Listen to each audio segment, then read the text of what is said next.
اگر کسی شخص کے کپڑے ناپاک ہیں تو وہ شخص چاہے کتنی بھی عبادت کرے،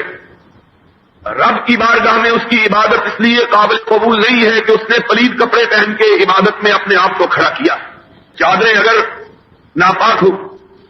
تو انہیں احرام کے طور پر استعمال کر کے حج نہیں کیا جا سکتا۔ اگر کرتا اور سلوار ناپاک ہو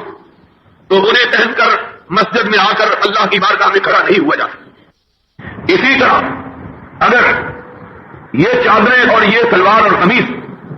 جس جسم پر پہنی گئی ہیں اگر وہ جسم ہی ناپاک ہو تو پھر اس جسم کی عبادت اللہ کی بارگاہ میں کیسے قبول ہو سکتی ہے؟ جسم کو پاک بنانے کے لیے اپنی روزی کو پاک بنانا ضروری ہے۔ اسی لیے رب کائنات نے اپنے کلام مجید میں مومنوں کو اپنی بندگی کا حکم بعد میں دیا، اکل حلال کا حکم پہلے دیا ہے۔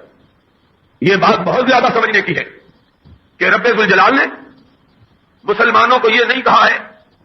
کہ تم میری عبادت کرو، مجھ پر ایمان لاؤ، میری بندگی کرو، میرے نبی اور میرے رسول کی اطاعت کرو